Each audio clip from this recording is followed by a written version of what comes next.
The fluorescent lights of the East River Food Bank hummed with a tired electric drone that seemed to vibrate through Mara Chen's skull.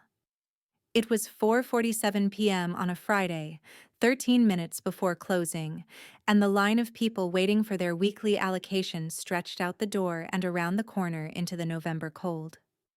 Mara stood near the back, her 5-year-old daughter Emma's hand gripped tightly in hers, willing the queue to move faster. Her shift at the hospital laundry started at 6:05 p.m., and if she missed the bus, if she was late again, the supervisor had made it very clear there would be no fourth chance. She could feel the weight of the empty canvas tote bag hanging from her shoulder, mocking her with its lightness. 3 days. They had been stretching a box of pasta and half a jar of sauce for 3 days. This morning, Emma had asked for cereal, and Mara had lied, saying they were out of milk when the truth was, they were out of everything.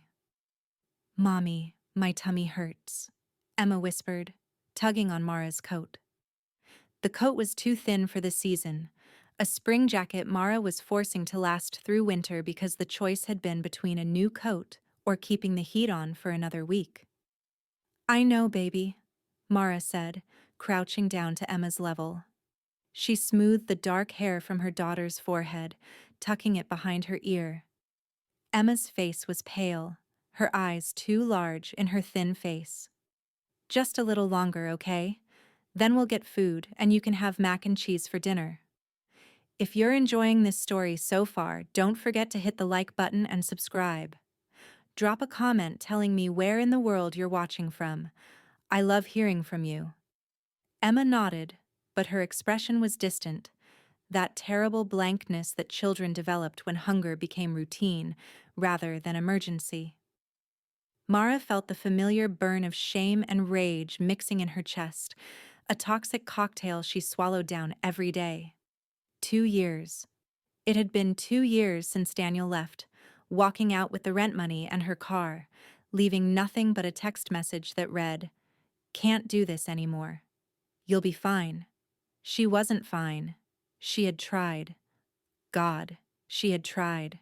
She worked the hospital laundry 40 hours a week, folding sheets that smelled of bleach and sickness, her hands cracking from the industrial detergent.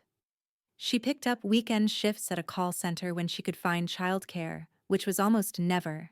She had applied for assistance, waded through the bureaucratic nightmare of forms and appointments and caseworkers who looked at her with a mixture of pity and suspicion. But New York didn't care about trying. New York cared about results, and her results were a bank account with $37, an eviction notice taped to her apartment door, and a daughter who was learning what it meant to go to bed hungry.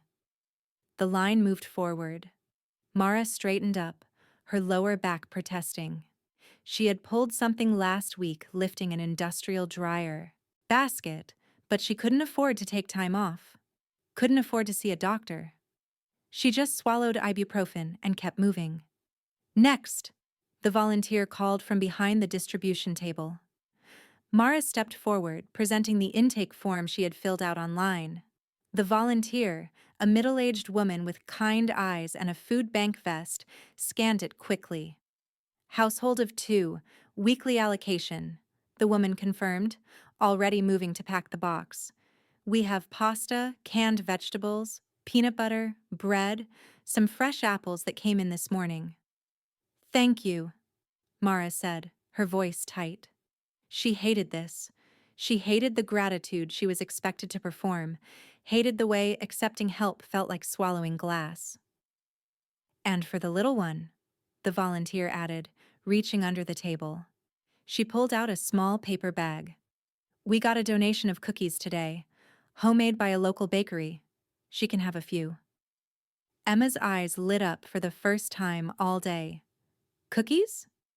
"Just a couple, sweetie," the volunteer said, handing the bag directly to Emma. "Save some for later, okay?" Emma clutched the bag to her chest like it contained diamonds. "Thank you," she breathed. Mara loaded the box into her tote bag, the weight of it solid and reassuring. It would last them maybe 5 days if she was careful, if she gave Emma the larger portions and survived on coffee and willpower. They stepped out into the cold. The November wind cut through Mara's inadequate jacket, and she felt Emma shiver beside her. The bus stop was 3 blocks away. They had 12 minutes. "Can I have one now, Mommy?" Emma asked, looking up at her with those enormous brown eyes that were so much like Daniel's, it sometimes hurt to look at her. "One," Mara said, unable to deny her anything when they had so little. "But save the rest for tomorrow, okay? They're special." Emma opened the bag carefully, reverently. Inside were 4 chocolate chip cookies, still soft, wrapped in parchment paper.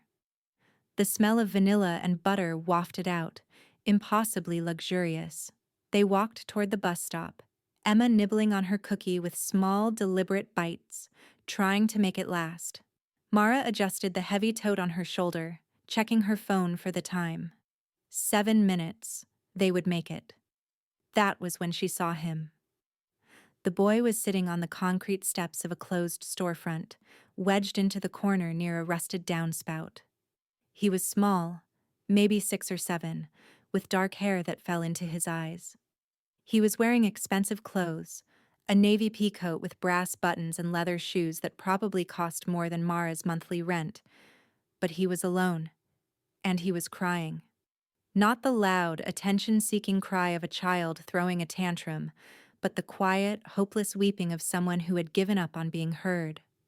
Mara slowed, her instincts warring. She didn't have time. She had 4 minutes to get to the bus stop. Getting involved meant missing her shift, and missing her shift meant losing her job.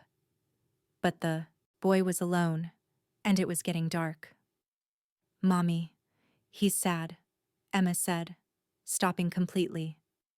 She was staring at the boy with the uncomplicated empathy that only children possessed, the ability to recognize suffering without the adult filter of consequences and self-preservation.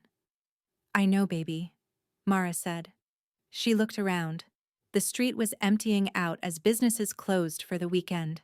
There were no frantic parents searching, no one looking for a lost child. "But we have to—" "He needs help," Emma interrupted. She looked up at Mara. "Like when I fell at the park and that lady helped me." Mara's chest tightened.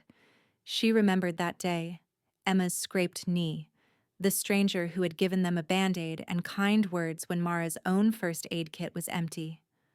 She sighed. "Okay. Just for a second." They approached the boy carefully. Mara crouched down a few feet away, keeping her voice soft and non-threatening.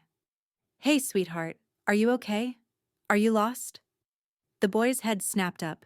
His eyes were red-rimmed and swollen, his face blotchy. He looked at Mara with a mixture of fear and desperate hope, as if he couldn't decide whether she was a savior or another threat. "I can't find my dad," he whispered. His voice was hoarse, like he had been crying for a long time. "I was with Uncle Marco, and then there were people shouting, and Uncle Marco pushed me into the store and told me to hide, and now I can't find him." Alarm bells rang in Mara's head. Shouting. Hiding. This wasn't a simple case of a wandering child. "What's your name?" Mara asked gently. "Luca," the boy said. "Luca Castellano." The name meant nothing to Mara, but the way he said it, with a mixture of pride and terror, suggested it should. "Okay, Luca. Do you know your dad's phone number?" Luca nodded frantically. He rattled off a number, and Mara pulled out her phone, her hands shaking slightly. This was taking too long. The bus would be at the stop in 2 minutes. As she dialed, Emma stepped closer to Luca. She was still holding her paper bag of cookies. She looked at the boy, at his tears, at the way his small body was shaking with cold and fear. Then, without a word, Emma opened the bag. She pulled out one of the 3 remaining cookies and held it out to Luca. "Here," Emma said simply. "Cookies make sad less." Mara's heart cracked. Emma had so little. Those cookies were supposed to be her treats, her small joys in a world that offered her almost none, and she was giving one away. Luca stared at the cookie, then at Emma. "I don't have any money," he said, his voice breaking. "It's not for money," Emma said, her tone matter-of-fact. "It's for being sad. You take it." Luca took the cookie with trembling hands. He bit into it, and fresh tears spilled down his cheeks. But this time they seemed different. Softer, less hopeless. "Thank you," he whispered. The phone rang. Once. Twice. On the third ring, it was answered. "Who is this?" The voice on the other end wasn't a question, it was a command. Low and dangerous. The voice of a man who didn't ask twice. "My name is Mara Chen," she said quickly. "I'm at the corner of Delancey and Clinton. I found a little boy named Luca. He says he can't find his dad or his Uncle Marco. He's safe, but he's scared and—" "Don't move." The voice cut through her words like a blade. "Do not move from that location. I will be there in 3 minutes. If you are not there, if he is harmed, I will find you." The line went dead. Mara lowered the phone slowly, her hand shaking. The threat in that voice had been absolute, primal. It wasn't the bluster of an angry parent. It was the promise of a predator. "Is my dad coming?" Luca asked, hope flooding his tear-stained face. "He's coming," Mara confirmed. She looked at her phone. The time glared back at her. 4:56 p.m., the bus was at the stop. By the time she got there, it would be gone. She would miss her shift. She closed her eyes, feeling the weight of the choice settle on her shoulders. She could leave now. She could grab Emma and run for the bus. Luca's father was coming. The boy would be fine, but the voice on the phone had said 3 minutes. 3 minutes was a long time for a scared child sitting alone in the gathering dark. Mara opened her eyes. "We'll wait with you," she said to Luca, "until your dad gets here." Emma sat down on the step next to Luca, offering him another cookie from her bag.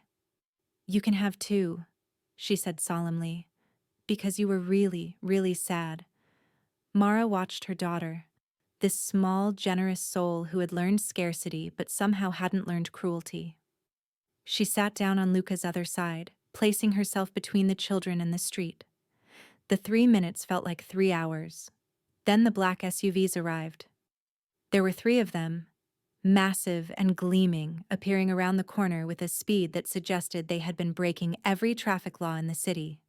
They screeched to a halt at the curb, and before Mara could process what was happening, the doors were opening, and men were pouring out. They were all wearing dark suits and earpieces, moving with a coordinated precision that screamed military or security, or something far more dangerous. They fanned out, scanning the perimeter, their hands hovering near their jacket lapels in a way that made Mara's blood run cold. From the center vehicle, a man emerged.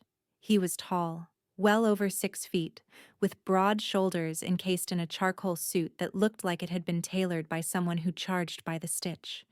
His hair was dark, swept back, and his face was all sharp angles and controlled fury. But it was his eyes that stopped Mara's breath, dark and intense, the kind of eyes that saw everything and forgot nothing. He looked at the stoop. He saw Luca, and the fury in his expression cracked, just for a fraction of a second, replaced by something raw and vulnerable. "Luca," the man said, and his voice, which had been a weapon on the phone, was suddenly gentle. "Papa!" Luca launched himself off the steps, running into the man's arms. The man caught him, lifting him up, burying his face in the boy's hair. He was shaking, Mara realized. This terrifying figure was shaking with relief. "Sei al sicuro, sei al sicuro." The man murmured in Italian, "You're safe. You're safe." One of the suited men approached, older, with silver hair and a face like weathered granite. "Boss, Marco was hit. He's stable, but he's at Mount Sinai. The Volkov crew ambushed the convoy on Rivington. Marco shoved Luca into a bodega and held them off. He didn't break." The man, the boss, looked up, and the vulnerability vanished, replaced by ice. Find them. Every single one. I want names, addresses, and their family trees by midnight. Yes, sir. Only then did the man turn his attention to Mara. She was still sitting on the steps, frozen, Emma pressed against her side.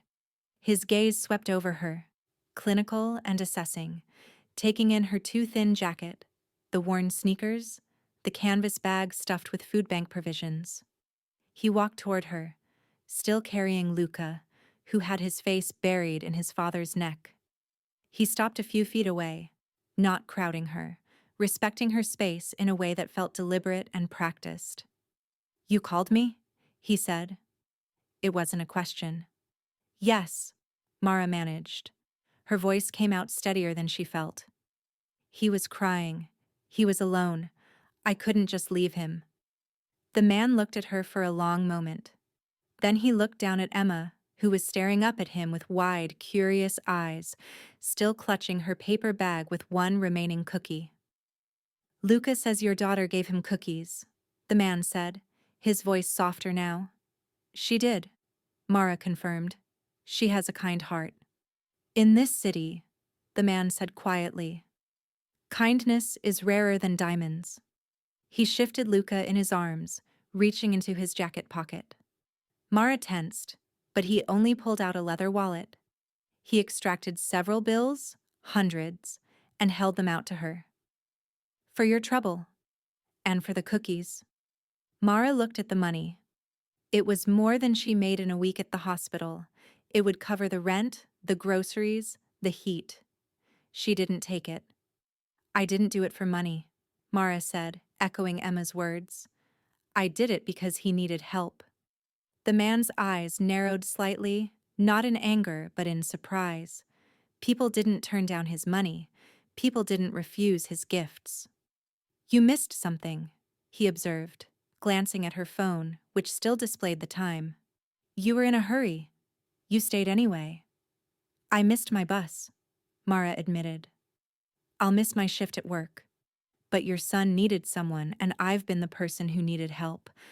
I couldn't walk away. The man studied her, and Mara had the unsettling feeling that he was reading her entire history in the lines of her face, in the threadbare coat and the food bank bag. What's your name? He asked. Mara Chen. Dante Castellano, he replied. He didn't offer his hand, didn't make a move that might be interpreted as threatening. You saved my son tonight, Mara Chen. Whether you intended to or not, you kept him safe when he was vulnerable. That is a debt I take very seriously. There's no debt, Mara said, standing up carefully, pulling Emma with her. He's safe. That's what matters. To you, perhaps, Dante said, but I am not a man who leaves debts unpaid. He looked at one of his men. Vincent, get the license plate of the bus she missed. Find out where she works. Make sure they know she had an emergency. That's not necessary, Mara protested, alarm flaring. She didn't want this man, whoever he was, digging into her life. It's already done, Dante said. He looked down at Luca.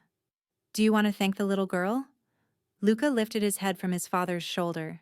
His eyes were still red, but the terror had faded. He looked at Emma. Thank you for the cookies. They were really good. Emma beamed. You're welcome. My name is Emma. If you're sad again, you can find me and I'll share. I'd like that, Luca said shyly. Dante looked at his son, then at Emma, then at Mara. Something shifted in his expression, a calculation being made. Where do you live, Mara? Why? Mara asked, her defensive walls slamming up. She knew how this worked. Men with money and power didn't ask questions without agendas. Because, Dante said calmly, you gave my son something when you had very little to give. That makes you either very foolish or very brave, and I don't think you're foolish. He paused. I'm going to ensure you don't suffer for your kindness. That's not a request. That's a fact. Mara wanted to refuse. She wanted to grab Emma and walk away, to disappear into the anonymity of the city. But looking at this man, at the way his security team moved, at the deference in their postures, she understood with a cold, sinking certainty that disappearing wasn't an option. Dante Castellano wasn't just wealthy, he was powerful. And she had just walked into his orbit by accident. "I live in Queens," Mara said finally. "Jackson Heights." Dante nodded. "Vincent will drive you home. You won't miss any more work because of this." "I can take the subway," Mara said weakly. "You can," Dante agreed, "but you won't." He looked at her, and for the first time, she saw something almost like respect in his eyes. "You protected my son when you had every reason to walk away. The least I can do is make sure you and your daughter get home safely." He turned and walked back to the center SUV, carrying Luca. As he reached the vehicle, he looked back at Mara one more time. "I don't forget kindness, Mara," he said, "and I don't forget debts. We'll see each other again." Then he was gone, sliding into the SUV with Luca, the door closing with a heavy final thud. The convoy pulled away, disappearing into the traffic as suddenly as it had appeared. Vincent, a man in his 40s with a scar bisecting his left eyebrow, approached Mara. "Ma'am, if you'll come with me, I'll get you home." Mara looked at the street, at the empty bus stop 3 blocks away, at the dark sky overhead. She looked at Emma, who was yawning, exhausted from hunger and the adrenaline crash. "Okay," Mara said quietly. "Okay." As they walked to the remaining SUV, Emma tugged on Mara's hand. "Mommy, was that man a prince?" Mara almost laughed. "Why do you think that?" "Because everyone listened to him," Emma said simply. "And he had a sad son that needed help, like in the fairy tales." "Something like that," Mara murmured. But looking at the expensive vehicle, at Vincent's careful professionalism, at the way the world had bent around Dante Castellano's will, she knew this wasn't a fairy tale. This was something far more dangerous, and she had just become part of it by giving away a cookie. The ride to Jackson Heights should have taken 40 minutes in Friday evening traffic. Vincent made it in 23. Mara sat in the back of the SUV, Emma curled against her side, watching the city blur past tinted windows that were almost certainly bulletproof. The leather seats smelled of expensive cologne and gun oil, a combination that should have been incongruous, but somehow fit perfectly in this world she had accidentally stumbled into. Vincent drove with the focused efficiency of a man who had done this route 1,000 times, navigating shortcuts and back alleys that Mara didn't even know existed. He didn't try to make small talk. He simply drove, occasionally speaking in low tones into his earpiece, reporting their progress to someone on the other end. When they pulled up outside her building, a 5-story walk-up with peeling paint and a front door that didn't lock properly, the contrast was jarring. The gleaming black SUV looked like a spaceship that had landed in a war zone. "Thank you for the ride," Mara said, gathering her bag and Emma. Vincent turned in his seat. His expression was unreadable, professional. "Mr. Castellano asked me to ensure you make it inside safely. I'll wait until you're in the building." "It wasn't a request." Mara nodded, too tired to argue. She climbed out, Emma heavy in her arms, and walked to the front entrance. She could feel Vincent's eyes on her back, watching, cataloging. She didn't look back. She just pushed through the broken door and started the climb to the 3rd floor. Their apartment was a studio, barely 400 square feet, with a kitchenette that consisted of a hot plate and a mini fridge. The carpet was stained, the walls thin enough that they could hear the neighbors arguing. But it was home. It was theirs. The eviction notice was still taped to the door, a bright orange reminder that even this wouldn't be theirs much longer. Mara ripped it down, crumpling it in her fist. She unlocked the 3 deadbolts she had installed herself and pushed inside. "Bath time, then dinner," Mara announced, forcing brightness into her voice. While Emma splashed in the tiny bathtub, Mara unpacked the food bank box. She made mac. and cheese from the box, adding a can of peas to make it more substantial. She cut up an apple. It wasn't much, but it was warm, and Emma ate with the focused intensity of someone making up for lost time. After Emma was asleep, curled up on the pull-out couch they shared, Mara stood at the window, looking out at the city. Her phone buzzed. Unknown number. She answered, her stomach tight with anxiety. Hello? Ms. Chen, this is Helen Rodriguez from St. Catherine's Hospital Administration. The voice was crisp, professional. I'm calling to inform you that your shift tonight has been marked as excused emergency leave. You won't be docked pay, and your supervisor has been notified. We hope everything is all right. Mara's hand tightened on the phone. Yes. Thank you. Everything's fine. Good. We'll see you for your Monday shift. Have a good weekend. The line went dead. Mara lowered the phone slowly.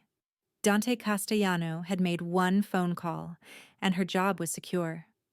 One phone call, and the bureaucracy that had ground her down for 2 years had simply moved. She should have felt grateful. Instead, she felt terrified. Men with that kind of power didn't grant favors without expecting something in return. The weekend passed in a strange, suspended tension. Mara worked her Monday shift, and no one mentioned Friday. She picked Emma up from the free after-school program, took the bus home, made dinner from the dwindling food bank supplies. She told herself the encounter with Dante Castellano had been a one-time thing, a strange collision of worlds that wouldn't repeat. She was wrong. On Wednesday afternoon, Mara came home to find a man standing outside her apartment door. He was young, maybe 25, wearing a suit that probably cost more than her annual salary. He was holding a large envelope. Ms. Chen, he said, straightening when he saw her. My name is Anthony. I work for Mr. Castellano. He asked me to deliver this. Mara's blood turned to ice. I told him there was no debt. Mr. Castellano is aware of your position, Anthony said smoothly. This isn't payment. Consider it a gesture of appreciation. He held out the envelope. Mara didn't take it. What's in it? I'm not at liberty to say, ma'am, but Mr. Castellano asked me to ensure you opened it in private. Emma tugged on Mara's coat. Mommy, I have to pee. Anthony's expression softened almost imperceptibly. He set the envelope down on the floor by the door. I'll leave it here. Have a good evening, Ms. Chen. He walked away, disappearing down the stairs with the same efficient grace as Vincent. Mara stood frozen for a moment, staring at the envelope like it might explode. Then she unlocked the door, ushered Emma inside, and brought the envelope in with them. After Emma was settled with a coloring book, Mara opened the envelope with shaking hands. Inside was a cashier's check, made out to her landlord, for 6 months of rent, including the 3 months she owed in back payments. Also inside, a letter, handwritten in elegant script. Ms. Chen, you gave my son comfort when he had none. You stayed when you could have walked away. You chose kindness when the world rewarded you with nothing. I am not a good man. I am not a man who believes in charity or sentiment. But I am a man who honors debts, and I owe you a debt I can never fully repay. This is not payment for your kindness. It is merely the removal of an obstacle that prevents you from living without fear. Your daughter deserves a warm home. You deserve to sleep without wondering if tomorrow you'll be on the street. Accept this, not as a gift, but as the correction of an injustice. You will not hear from me again unless you wish it. Dante Castellano P.S. Luca has asked about Emma every day. He wants to thank her properly. If you're willing, my driver can bring you both to our home this Saturday. No obligations. Just 2 children sharing cookies. Mara read the letter 3 times. She looked at the check. It was real. It was salvation. She thought about the eviction notice, crumpled in the trash. She thought about Emma's pale face, the hunger that had become routine. She thought about the fear that lived in her chest like a constant weight. Dante Castellano was offering her air. But men like him didn't give without taking. She knew that. She had learned that lesson with Daniel, with every man who had promised to help and then demanded pieces of her soul in return. And yet, the check sat on the counter, glowing like a beacon. 6 months. 6 months of breathing room. 6 months to figure out something better. Mara picked up her phone. She stared at the letter, at the number written at the bottom in neat, precise digits. She took a breath, and she dialed. It rang once. Mara? Dante's voice was immediate, as if he had been waiting for her call. I can't accept this, Mara said, her voice steady despite the trembling in her hands. You can, Dante replied calmly. And you will. The check is made out to your landlord directly. You can't return it without involving him, and I suspect that would create more problems than it solves. He had outmaneuvered her before the game even started. Clever. I don't want to owe you, Mara said. You don't, Dante said. This transaction is complete. The debt is paid. What I'm offering now is separate. Luca wants to see Emma. They made a connection. I'm not going to deny my son a friend because of adult complications.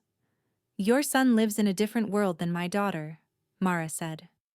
Yes, Dante agreed. He lives in a world where people want things from him, where friendship is currency and trust is a liability. Emma didn't want anything from him.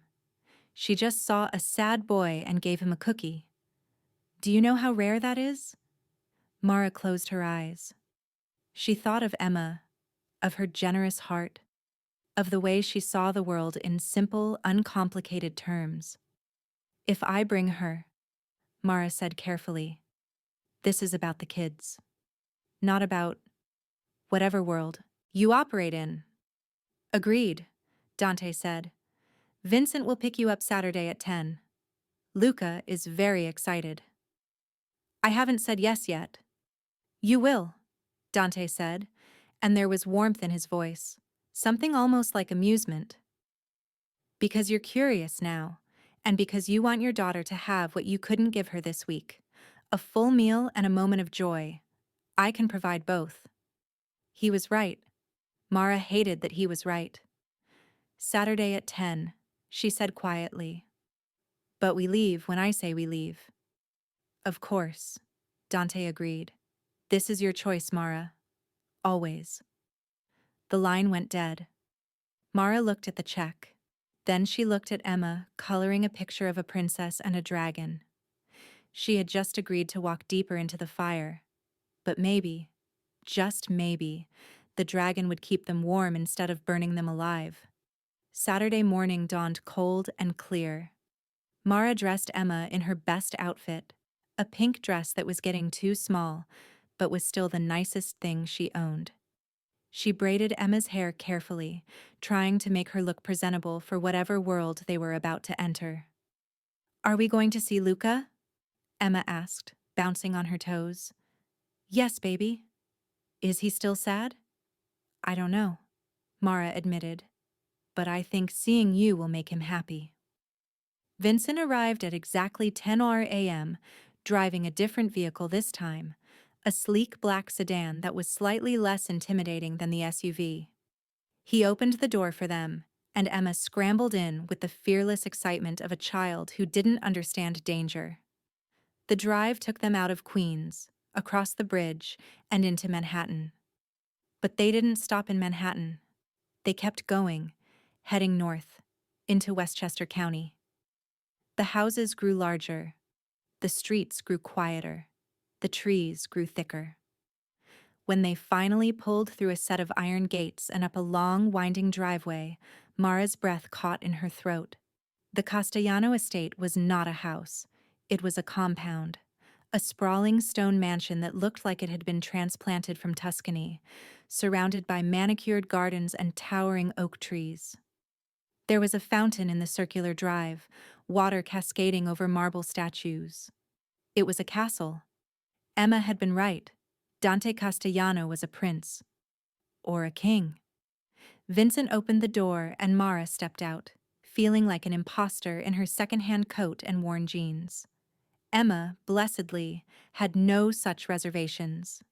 She stared at the fountain with wide, delighted eyes. "Mommy, it's like the fairy tale." The front door opened and Dante emerged. He wasn't wearing a suit this time. He wore dark jeans and a simple black sweater, looking more approachable but no less powerful. Behind him, bouncing on his toes, was Luca. "Emma!" Luca shouted, running down the steps. Emma met him halfway, and the two children collided in a hug that was so pure and uncomplicated that Mara felt her chest tighten. "I saved you cookies," Luca said, grabbing Emma's hand. "Real ones, from our kitchen. They're really, really good." "Come on." The two children ran toward the house and Mara started to follow, but Dante held up a hand. "Let them go," he said gently. "My housekeeper, Maria, is with them. They're safe." Mara watched Emma disappear into the house, her instincts screaming at her to follow, to stay close. "I know this is hard," Dante said, walking down the steps to stand beside her. He didn't touch her, but his presence was solid, grounding. "Trusting a stranger with your child, but I swear to you, Mara, no harm will come to her here. This is the safest place in the state." "Because you own it," Mara said, looking up at him. "Because you control it." "Yes," Dante said simply. He didn't apologize for the power. He simply acknowledged it. "Come inside. Let me show you that monsters can keep their promises." He offered his hand. Mara looked at the scarred knuckles, at the strength in those fingers. She thought about Emma's smile, about the check that had saved them, about the cookies her daughter had given away. She took his hand. It was warm, solid. It felt like a lifeline and a trap all at once. Dante led her inside, and as the door closed behind them, Mara couldn't shake the feeling that she had just crossed a threshold she could never uncross. The world she knew was outside those gates. Inside, she was stepping into something ancient and dangerous, a fairy tale written in blood and bound by debts she didn't yet understand.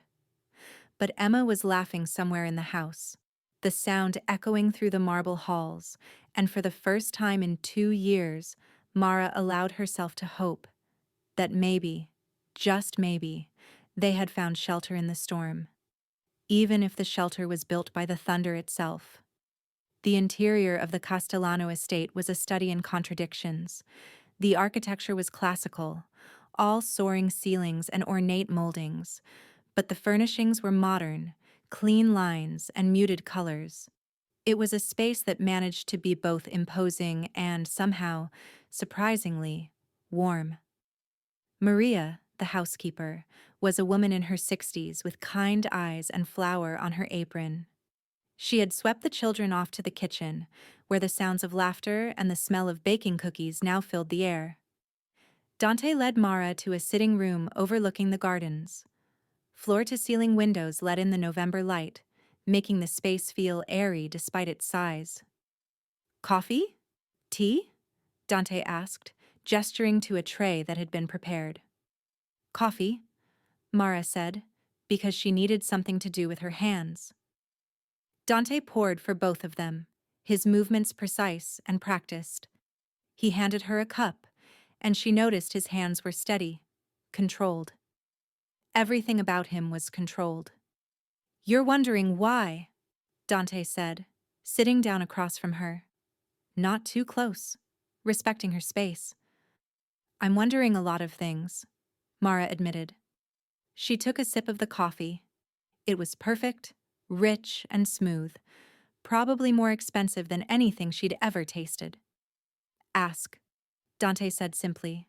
"I promised you transparency. I meant it." Mara looked at him, really looked at him. In the light of day, without the fear and adrenaline of their first meeting, she could see the man beneath the power. He was handsome, devastatingly so, with sharp features and dark eyes that seemed to see through walls. But there were shadows there too. Ghosts, that lingered behind his gaze. "Who are you?" Mara asked. "Really?" Dante smiled, but it didn't reach his eyes. "You want the truth or the comfortable lie?" "I've had enough lies to last a lifetime." "Then I'll give you the truth," Dante said. He set his cup down and leaned back, his posture relaxed but his eyes sharp. "I'm the head of the Castellano family. We're what the papers call organized crime. What I call it is a business with roots that go back 4 generations. We deal in logistics, imports, exports. Some of it is legal, some of it exists in the gray areas. And yes, some of it is very illegal." Mara's hand tightened on her cup. "You're telling me you're a criminal." "I'm telling you I'm a businessman who operates outside the systems that failed people like you," Dante corrected. "I don't apologize for what I am. But I also don't involve innocents. I don't hurt children. I don't prey on the weak. I have rules, Mara, even if they're not the ones written in law books." "Why are you telling me this?" Mara asked. "Why not just lie?" "Because you're here," Dante said simply. "Because your daughter is in my kitchen making cookies with my son. Because if we're going to do this, whatever this is, it needs to be built on honesty. I won't lie to you. Ever. Even when the truth is ugly." Mara set her cup down, her hands shaking slightly. "What happened last Friday? You said Marco was hit. You said something about an ambush." Dante's expression darkened. "There are families in this city that don't respect boundaries. The Volkov organization, Russian mob, decided they wanted to test ours. They ambushed our convoy, thinking they could grab Luca to use as leverage." Horror flooded through Mara. "They were trying to kidnap him?" "Yes," Dante said, his voice flat and cold. "Marco, my head of security, got Luca out, shoved him into a bodega and told him to hide while Marco held them off. By the time my men arrived, Marco was down, and Luca was gone. We found the store owner who pointed us to the right block, but it was your call that brought him home." "Is Marco okay?" "He'll recover," Dante said. 3 bullets, but none fatal. He's a tough bastard." Mara stood up, pacing to the window. She looked out at the gardens, at the high walls surrounding the estate. "This is your life. Ambushes and bullets and hiding children in stores." "Yes," Dante said, and he didn't try to soften it. "This is my life. It's Luca's life. It's the life I was born into, and the one I've chosen to continue." "Then why would you want Emma anywhere near it?" Mara demanded, turning to face him. "Why bring us here? Why pay our rent? We're nobody. We're just people trying to survive." Dante stood up, walking toward her. He stopped a respectful distance away, his hands in his pockets, non-threatening. "Because Luca has been alone," Dante said quietly. "His mother left when he was 3. She couldn't handle this life, the fear, the danger. She walked away, and she didn't take him with her. She just disappeared." Mara's anger faltered. "She abandoned him?" "She saved herself," Dante said, though his tone suggested he didn't forgive it. "And Luca has spent the last 3 years surrounded by adults who are paid to protect him, but not to love him. He has cousins, he has family dinners, but he doesn't have friends. He doesn't have someone who sees him as just a boy, not the heir to a crime family." "Emma saw him that way?" Mara said slowly, understanding beginning to dawn. "Emma gave him a cookie and asked nothing in return," Dante said, his voice rough with emotion. "She didn't know who he was. She didn't care. She just saw a sad kid and wanted to make him feel better. Do you know what that's worth to a child who has been taught to trust no one?" Mara felt tears prick her eyes. She thought of Luca, small and alone on those steps, crying because he couldn't find the one person who loved him. "I'm not asking you to join my world," Dante continued. "I'm not asking you to be part of the business. I'm asking you to let your daughter be a friend to my son. To let them be children together, away from the violence and the fear. And in return, I will make sure you never have to choose between rent and food again. I will make sure Emma has everything she needs. Not as payment, but as partnership. Partnership, Mara repeated, testing the word. You give Luca normalcy, Dante said. I give you security. You let Emma teach my son what kindness looks like. I make sure no one ever hurts either of you. It's a trade, Mara, but it's also a promise. Mara looked at him, at the intensity in his eyes, at the vulnerability he was showing her. This man, this criminal, this king of his dark empire, was asking her for something money couldn't buy. If I say yes, Mara said carefully, what does that look like? Weekly playdates? Holiday visits? Whatever you're comfortable with, Dante said. I won't control this. You set the pace. You set the boundaries. But I will tell you this. The Volkov organization is still a threat. They know I have weaknesses now. They know I'll burn the city down to protect Luca, which means anyone close to him becomes a target. Ice flooded Mara's veins. Are you saying Emma would be in danger? I'm saying I would never let it get that far, Dante said fiercely. If you agree to this, you come under my protection. Full protection. New apartment in a secure building, security detail when needed, everything. You don't become targets because you become untouchable.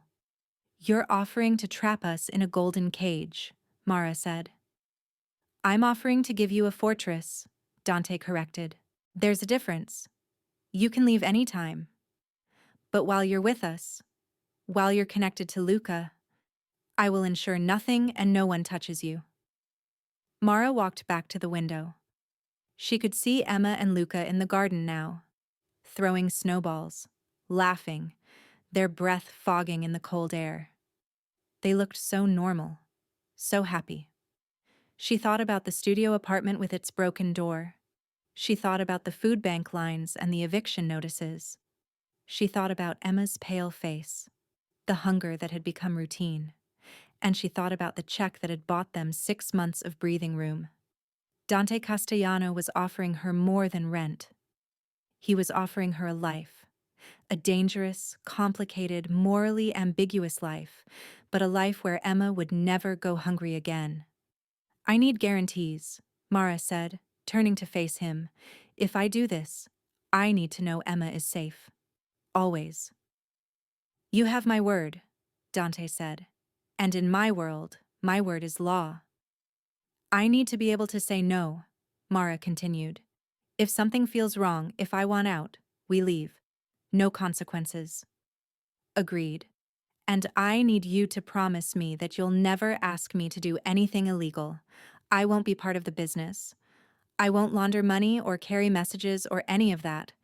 I'm just a mother who wants her daughter to have a friend. I would never ask that of you, Dante said, and his sincerity was absolute. This is about the children, Mara, not the empire. Mara took a breath. She looked at Emma, laughing in the snow. Okay, she said quietly. Okay, we'll try this.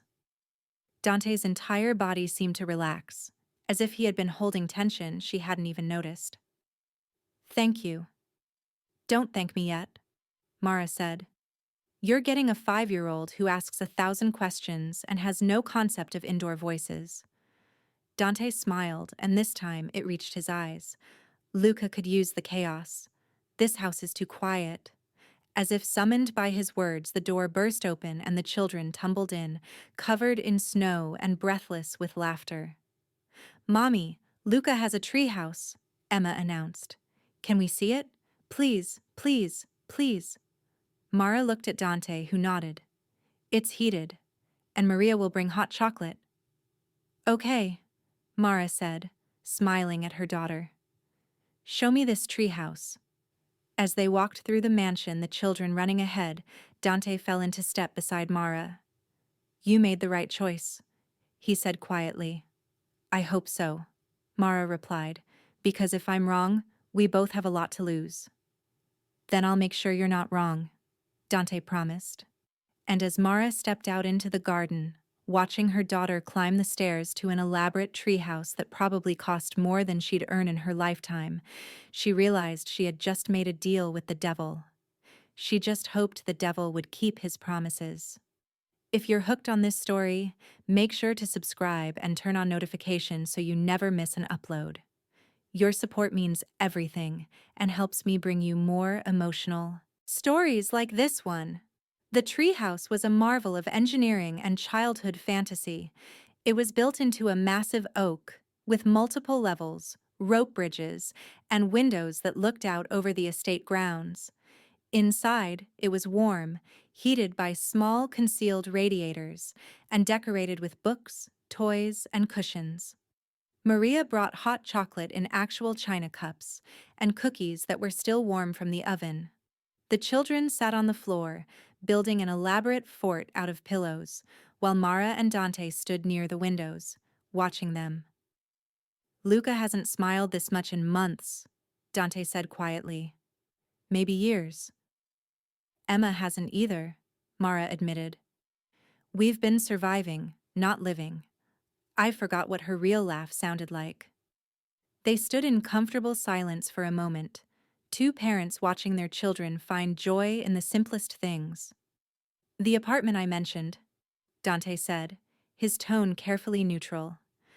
It's in a building I own in Manhattan, Upper West Side. 3 bedrooms, full security doorman. I can have you moved in by next weekend.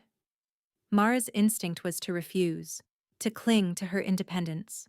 But looking at Emma, at the way she was giggling with Luca, she realized independence was a luxury she couldn't afford anymore. 3 bedrooms seems excessive for 2 people, Mara said. 1 for you, 1 for Emma, 1 for when Luca visits, Dante said. If you're comfortable with sleepovers, no pressure. You've thought this through. I think everything through, Dante said. It's how I stay alive. Mara turned to look at him. Your world is dangerous. Yes. Emma and I could get hurt. Not while I'm breathing, Dante said, and the certainty in his voice was absolute. I told you, Mara, you're under my protection now. That means something. It means I would go to war to keep you safe. You don't even know us. I know enough, Dante said. He looked at her, really looked at her, and Mara felt exposed under that gaze. I know you're stronger than you think you are. I know you've been fighting alone for a long time. I know you gave your daughter's last cookie to a stranger because it was the right thing to do. That tells me everything I need to know about your character. Mara felt heat rise in her cheeks. I'm not special. I'm just trying to survive. Survival takes strength, Dante said. And you've been surviving in a city that wants to crush you. That's more than special. That's remarkable.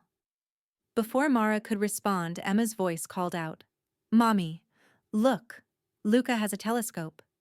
The moment broke. They turned their attention back to the children, and the conversation shifted to safer topics.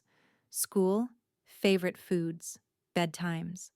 But as the afternoon wore on and the sun began to set over the Castellano estate, Mara couldn't shake the feeling that something fundamental had shifted. She had walked into this world to give her daughter a playdate. She was leaving with a protector, a new home, and a future she couldn't have imagined 3 days ago. When Vincent pulled up to drive them back to Queens, Luca clung to Emma, making her promise to come back. Next Saturday?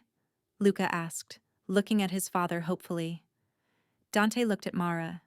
She nodded. Next Saturday, Dante confirmed. As they drove away, Emma pressed her face against the window, waving until the estate disappeared from view. Mommy, Emma said sleepily, curling against Mara's side. I really like Luca. He's my best friend now.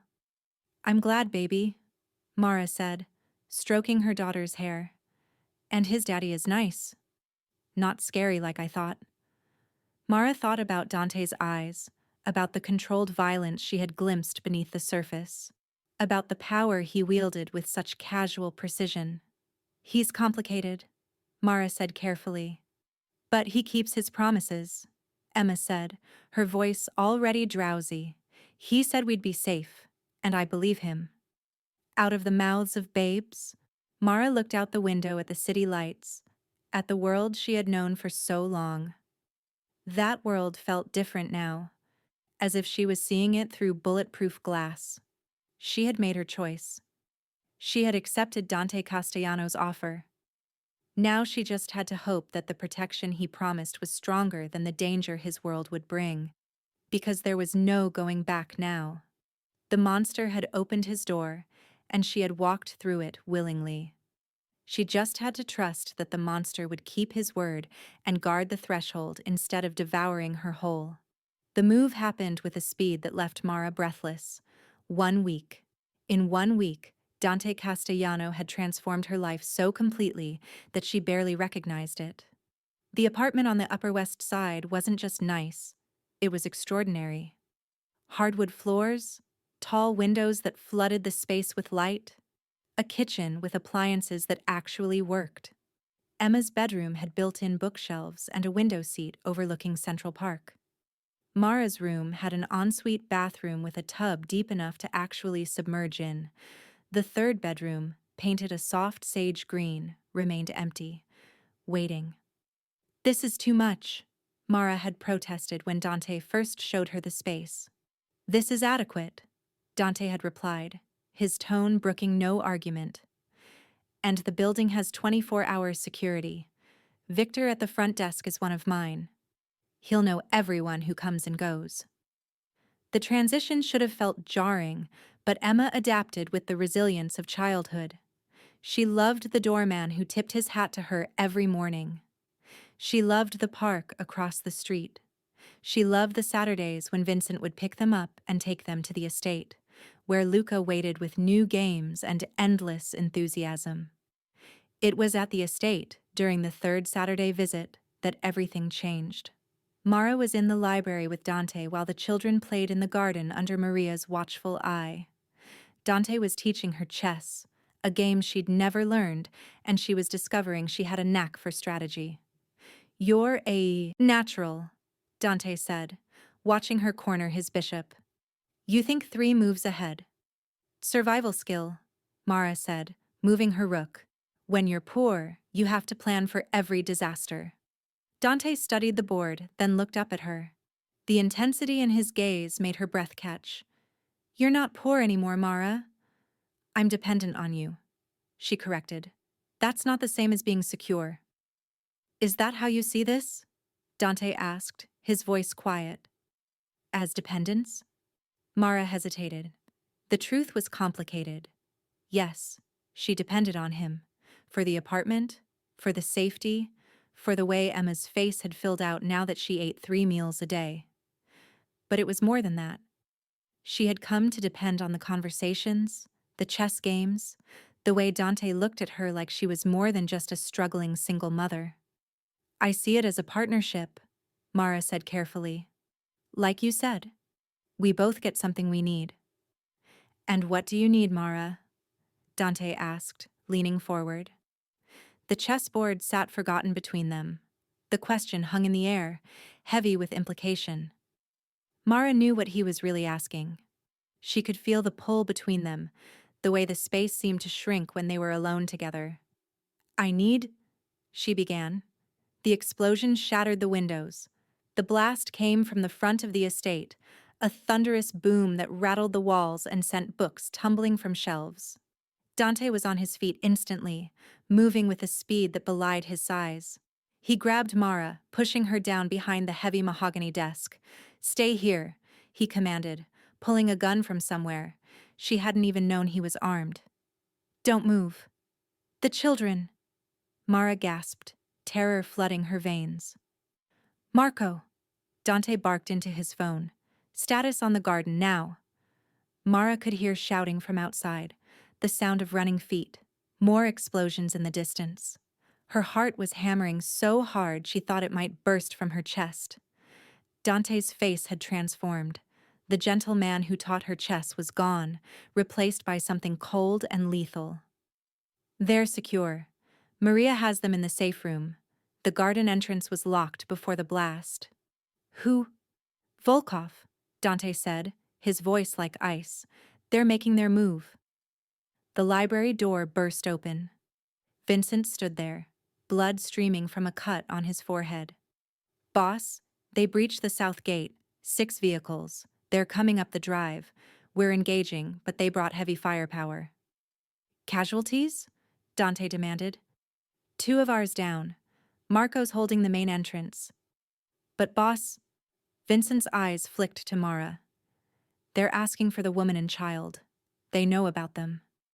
The words hit Mara like a physical blow. They know. They know Emma is here.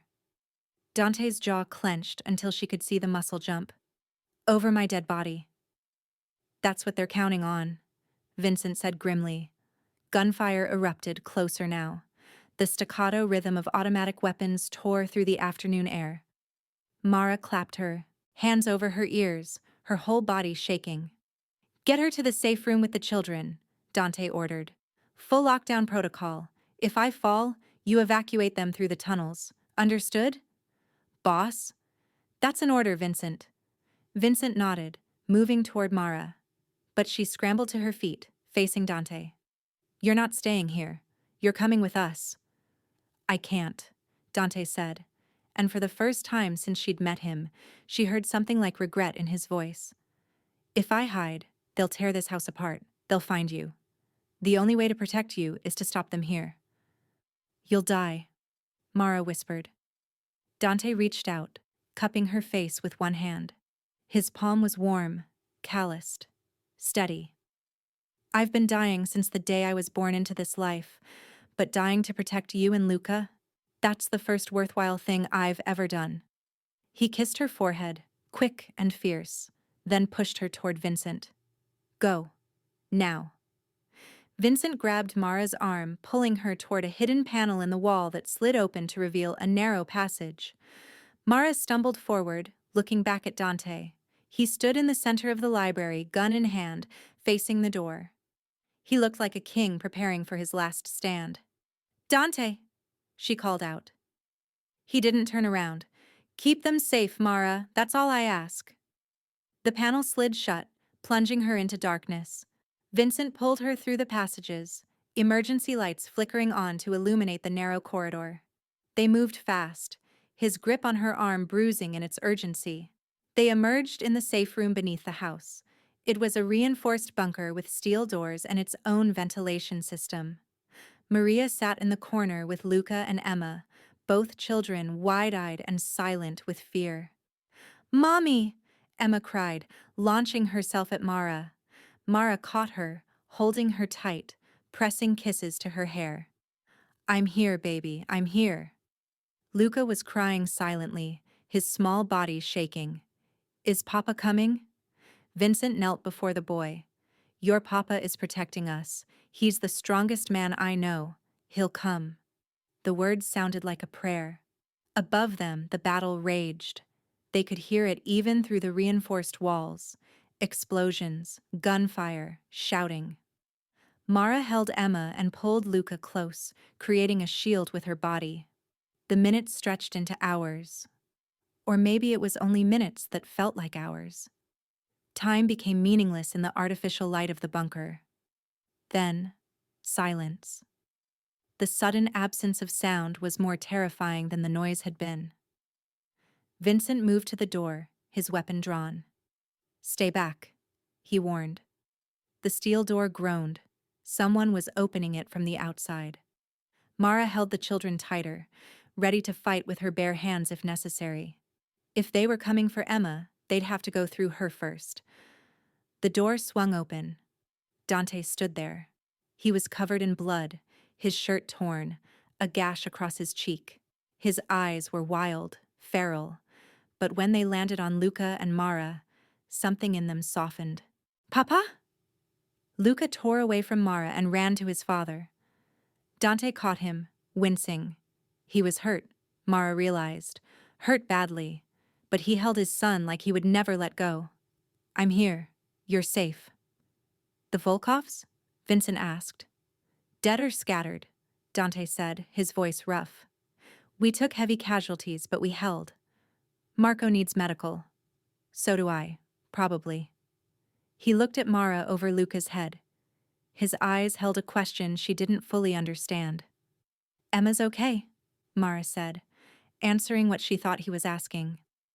Scared, but okay. And you? Dante asked. Terrified, Mara admitted. But alive. Dante nodded slowly. Come, let's get out of this hole. They emerged into devastation. The front of the estate was destroyed, smoke still rising from burned vehicles. Armed men moved through the grounds, some in Castellano colors, medics tending to the wounded. Marco was being loaded into an ambulance, his chest wrapped in bandages but his eyes alert. He saluted weakly when he saw Dante. Stubborn bastard wouldn't stay down, Dante muttered, but there was affection in his voice. A medic approached to treat Dante's wounds, but he waved them off. The children first. Check them for injuries. Shock. Anything. Mara watched this man, this criminal, this killer who had just defended his home with lethal force, kneel before Emma and Luca with infinite gentleness. Did the loud noises hurt your ears? He asked them softly. They both nodded. The doctor will check you. Make sure everything is okay, and then we'll have hot chocolate. The biggest mugs Maria can find. Deal? Deal, Luca whispered. Emma looked at Mara, seeking permission. Mara nodded, and Emma took Luca's hand as they walked toward the medic. Once the children were out of earshot, Dante's composure cracked. He swayed, and Mara lunged forward to steady him. You're hurt, she said, seeing the blood seeping through his shirt at his side. Flesh wound, Dante said, but his voice was tight with pain.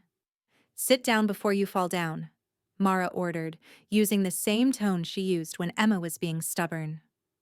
To her surprise, Dante obeyed. He sank onto the stone steps, and Mara pressed her hand against his side, trying to staunch the bleeding. This is what you meant, Mara said quietly. When you said your world was dangerous, this is what you live with. Every day, Dante confirmed. Every hour. The violence, the threat, the knowledge that someone is always trying to take what's mine. They came for Emma, Mara said, and her voice broke.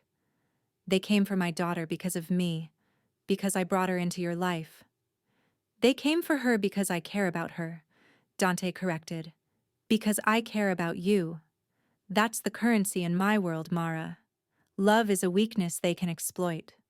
Mara looked at him, at this man who had just fought off an army to protect them. Then why risk it? Why let us in? Dante reached up, touching her face with a blood-stained hand. Because a life without risk is not a life worth living. Because Luca needs Emma. Because He stopped, the words catching in his throat. Because you what? Mara pressed. Because I need you, Dante admitted, his voice raw. I didn't plan this. I didn't want it. But I look at you, and I see something I haven't seen in 20 years. I see hope. Tears spilled down Mara's cheeks. I should take Emma and run. I should put 1,000 miles between us and this life. You should, Dante agreed. You absolutely should. But I won't, Mara whispered. Because I need you too. Because Emma lights up when she sees Luca. Because for the first time since Daniel left, I feel like I'm not drowning. I can't promise you safety, Dante said. I can't promise you peace. All I can promise is that I will fight for you. Every day. Against every enemy. Until my last breath. Then fight, Mara said, pressing her forehead against his, and I'll stand with you. Dante kissed her then, and it tasted like blood and smoke and desperate hope. It was a kiss that sealed a promise neither of them fully understood yet. When they pulled apart, Vincent was standing nearby, politely not looking at them. Boss, the perimeter is secure. Police are en route. We need to prepare the cover story. Dante stood, wincing. Tell them it was a robbery gone wrong. Pay off whoever needs paying. I want this buried by morning. And the woman, Vincent asked, glancing at Mara. The woman stays, Dante said firmly. She's family now. Spread the word. Anyone who touches her answers to me. Vincent nodded, a slight smile crossing his scarred face. Understood, boss. As the sun set over the damaged estate, Mara sat with Emma and Luca, wrapped in blankets Maria had brought, watching Dante coordinate the cleanup. He moved like a general, commanding his forces, but every few minutes his eyes would find her, checking, making sure she was still there. Mommy, Emma whispered. Are we staying?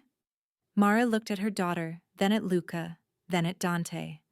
She thought about the violence, the danger, the blood that stained the stones. But she also thought about the way Dante had stood between them and an army, the way he had kissed her forehead before facing death, the way he had held his son like he was the entire world. Yes, baby, Mara said, pulling Emma close. We're staying. Good, Emma said, snuggling against her. Because I love Luca, and I think you love his daddy. Out of the mouths of babes. Mara looked at Dante, and their eyes met across the courtyard. He nodded once, a promise and a question. She nodded back, an answer, an acceptance. She had given her daughter's last cookie to a stranger, and in return, she had found a family in the most unlikely place. The monster had proven he could be gentle, the king had shown he could kneel, and Mara Chen, who had survived on nothing but hope and determination, had finally found a place where she belonged. In the eye of the storm, protected by the thunder itself. Thank you so much for watching. Until the end. If you loved this story, check out the other videos on your screen now. I think you'll really enjoy them. And don't forget to subscribe if you haven't already. See you in the next story.